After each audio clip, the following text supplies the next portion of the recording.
Welcome to the series of videos on presentation skills for Business 101 section leaders. This work in this series of videos you'll be seeing on presentation skills is based on the work of Kendall Zoller and Claudette Landry, the choreography of presenting, the 7 essential abilities of effective presenters. We hope that you'll enjoy it, and we hope that your skills will improve from watching the information here and practicing, and practicing. As we think about the strategies and skills related to listening to and acknowledging participants, again, so much is accomplished through that nonverbal process because we have to recognize the nonverbal patterns that the person is sending us, and we have to be congruent with our nonverbal patterns when we respond. So as we continue our exploration of the 7 essential abilities of effective presenters, in this particular piece, we're going to take a look at the patterns around how we listen to and acknowledge participants. One of the deeply human desires is to be listened to and acknowledged. How we listen and acknowledge contributes much to the quality of our relationships, and how we as presenters listen to and acknowledge participants contributes much to the quality of learning. As we think about participants in the learning environment, 2 tensions come to mind. First is their internal tension associated with not knowing or discovering what they don't know. The second is a self-inflicted tension created when a participant publicly reveals to the group of colleagues in a professional setting what he doesn't know. The key is to not eliminate tension, rather it is to manage the tension by reframing it from being associated with emotional threat to being associated with cognitive challenge. The key is to create an environment in which the brain is receptive to the message presented. By effectively listening to and acknowledging participants, you can maintain a receptive state of mind.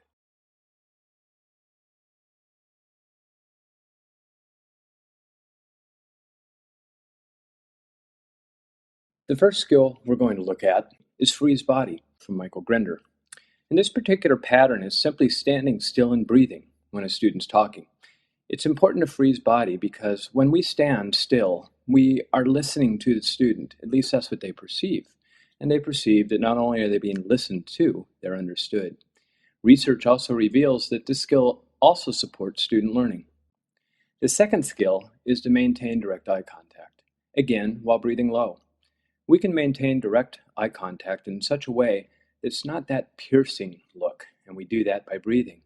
If we maintain direct eye contact and decrease our breathing, the student can, feel like they're interrupted or that we're not even paying attention anymore. So, maintaining direct eye contact while breathing low gives the impression that you're listening to the person talking. And the third skill in this ability, as mentioned before, it's low breathing. The idea of breathing down around the abdomen, as opposed to the chest region, together with standing still and direct eye contact. It's these 3 elements that contribute significantly to the student's perception of the teacher's high expectation, and that is that they're being listened to and understood. So let's take a look at a few international classroom videos. We're not going to look at the lesson structure. We're going to look for evidence of the nonverbal patterns. So as you watch, think about high expectations, the idea of freeze body, direct eye contact, and low breathing. Watch these 2 examples so you can recognize the variation in these patterns. Co se bude dít? Tak. Čeho všeho jsme si všimli? Čeho všeho jsme si všimli, Aničko? Že nejdřív působila gravitace a po ponoření se zmenšila váha, kterou musíme přenášet ten kámen, protože začal působit ten vlehčování. Tak. A na mě to bylo příliš... Okay, pit stop, go. I said if you ask someone really not that smart to try to find the end of this looping cycle, they'd probably keep on doing it over and over until they found it. Tricky. I can find the end. Stinking, I can't find my transparencies. That's like... What did I do with them now? My cousin told me to find the last Oh well. Oh yes, you're there. Okay, Haley, this is what I want. So you just took a look at the videos, and you saw in this case 2 extremes, from the most effective to the least effective. And you saw a huge difference in the patterns of freeze body, the idea of the direct eye contact, and the idea of breathing low. So as we think about these particular patterns, what we're going to do is an exercise.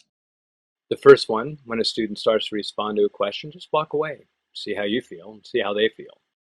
Second one is a student raises their hand, call on them, and as they talk, shuffle papers, look back periodically, nod. And then third, when a student starts to respond after you call on them, make direct eye contact with them, and as you're listening, take an inhalation and hold your breath while you look at them.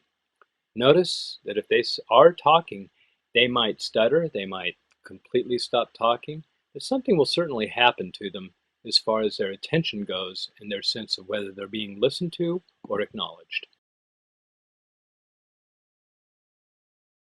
For the most effective high expectation, and there's really only one pattern sequence, it's simply look at them, breathe low, and stand still when you call on a student and they begin to answer.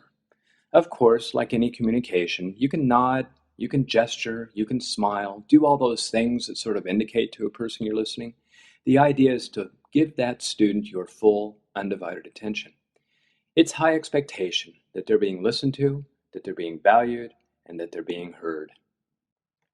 Standing still, maintaining eye contact, and breathing low while a participant speaks is only the beginning of listening and acknowledging. The next steps include what you do following their contribution. 3 fundamental skills are essential to demonstrating listening. For pausing, the effective pause is used when a participant completes the sharing of an idea. It's often best to say thank you when they're finished. And you have to use an approachable voice when you're doing this. So while you say thank you, maybe gesture with your palm up, followed by low breathing and a 2 or a 3 second pause. Paraphrasing provides participants with evidence that they were listened to. It reflects back to the participant the content of their comments, while matching the energy and their emotional state. It clarifies the ideas being shared. It's about understanding the participant's ideas. It is not necessarily agreeing with it. After paraphrasing, probing and inquiring are 2 forms of questioning that can move participants' thinking to deeper levels. So a paraphrase might be something like, "So, you really value self-reliance for your students." The probe might be, "So for you, what are some of the examples of self-reliant behavior?" I think you're excited about this program because it challenges your students and respects their independence. The inquiry is, in addition to independence, what might be some other benefits to students using this program? To listen fully and acknowledge, you must separate your self-identity with your present identity. You may be listening to someone, and while you're doing that, you might be listening from a framework of personal experience, sort of autobiographical. You might also be listening from an inquisitive perspective to gain more information, or you might be listening to generate and provide solutions and move on to the next topic. Those 3 types of listening, they're about your thoughts. They're not about the other person's. They're not about that participant's contribution. So we need to learn to set aside the self-listening. When you listen to acknowledge others, you support their thinking and you promote their understanding of the material. And that's critical for listening to and acknowledging participants.